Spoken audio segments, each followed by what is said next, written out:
Hello, this is Happy Jig here with the Weathermatic Turbo 3. Yet another unique rotor in our collection. And just like the last one, you can see that it doesn't have top arc adjustment. And, well, I'll get to that later. But first, I'll go over some of the good features about this rotor. So, firstly, you have an extremely thick cap here, which is nice and durable and tough for our very high traffic areas, and a nice big cap that's easy to grab and twist.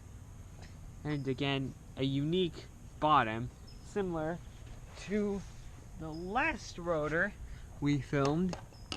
Actually, very similar. So, let's go over the next nice part about this rotor. If I can grab it. Yes, unscrew it, please. Similar to rotors like the Hunter SRM and the K-Rain K1 and Mini Pro, the cap is a separate part from the wiper seal, which makes it easy to remove and no risk of stripping the rotor. Hey, this has a check valve. Yes, I think these come with check valves standard.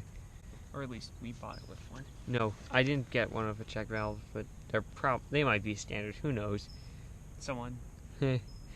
So, the way this rotor adjusts is actually shockingly similar to the Rainbird T-Bird. Or R50. Yeah. But instead of pressing down on the turret, you turn that little thing, grab that this ring and that hold it looks like a still. scarf. It's the scarf. So, I think I should demonstrate the adjustment, No. and you should film. I will. I can explain it better. I've almost never done this. Yeah, that's why I should do it. Yeah, but it's fun. Oh well, let's turn it on. Wait. No, right here. Oh. And there we go. There's the date code prominently displayed on the back, and the nozzle's doing a weird thing.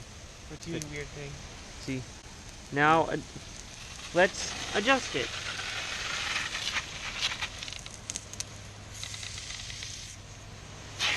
So, he's reducing the arc right now.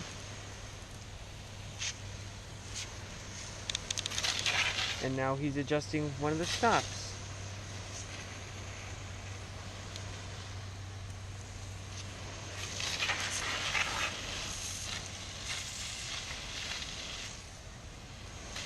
Don't hurt it.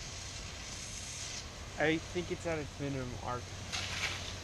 So that's it adjusted. Now, wasn't that fast? Yeah, that is... Wait. Come on. Don't worry, I didn't break it. Oh, it's moving now. Something about this rotor is sometimes it'll just stop moving when you put it in certain places in the arc.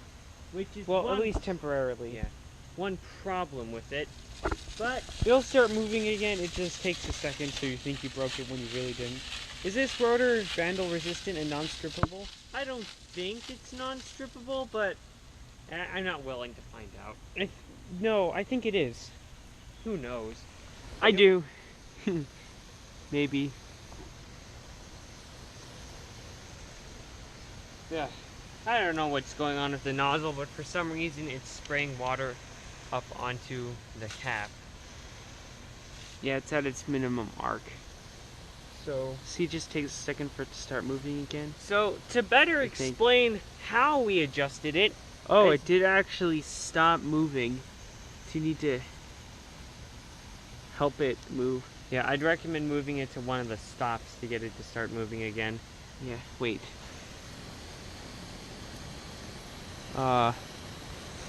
It's because it's at the minimum arc, it's really close to the stop. It's similar to a Rainbird rotor.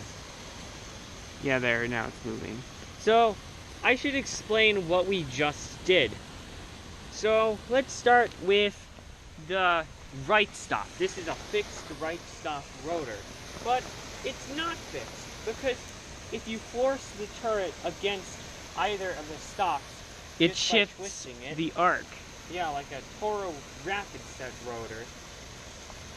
And the way you adjust the left stop is you grab this ring here, and while it's rotating in the respective direction, you rotate it clockwise to decrease the arc and counterclockwise to increase. So, but you can also move the entire arc to the left by pushing against the left stop. So there are two ways to adjust the left stop. And also, you can see on the ring are various indications of different arc patterns, like 90 degrees, half circle, 3/4 circle, and full circle. And there's a little line on the back. So say, if you wanted, you could just put it to the 90-degree position, and you could force it against the stop. You could put it in the 90-degree position before you installed it, and then when you installed it, all you'd have to do is force it against the stop to get the arc adjusted, which is very nice, similar to a K-ring rotor. Mm-hmm. And it has a scarf. That's the best feature. Yes, it looks like it's ready for winter.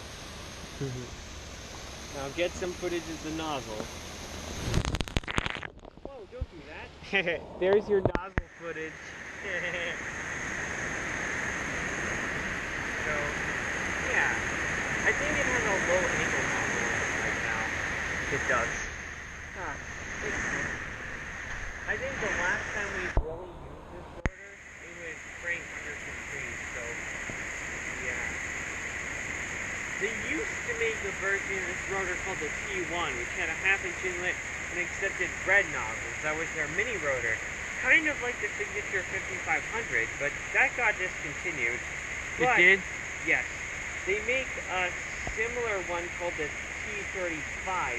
I'm not exactly sure what the difference is, but it appears that it just has a 1-inch inlet instead of a 3/4 inch inlet. I think it's bigger, but it adjusts the same way. But And of course you have your nozzle screw in the little arrow though, and it's missing on me. It's the same nozzles. No, probably not. Maybe. Time for some more nozzle footage. That was a delayed reaction. But on the stainless steel version, in a video, the one other video on YouTube of this rotor, you can see that it has a stainless steel riser up to here, and the entire turret is plastic, even though I believe it's supposed to be that the top of the turret is plastic, and the only remaining plastic part on the riser is the ring. Are you sure you're remembering that correctly?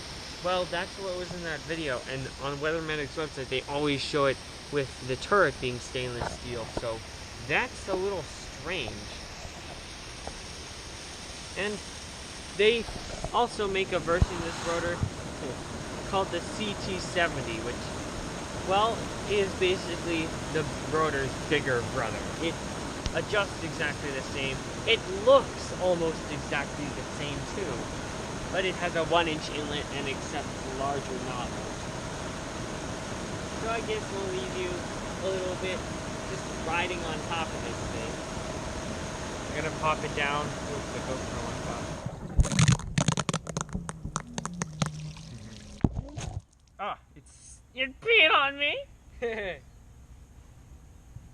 Time to not make that mistake again and back up while it pops back up. And of course, you have to see it pop down.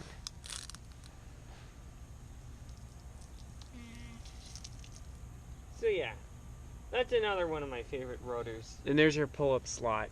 Yeah. It doesn't look like a pull-up slot, but it is. The tool is very similar to a Hunter wrench. In fact, it has a very similar end, except it's shaped slightly differently. And the hex this uses to turn the diffuser screw is very small, as evident by the small hole in the arrow. So, Yeah. that's it. This has been a Happy Jig production, and if you have any questions, please post them in the comments. And goodbye.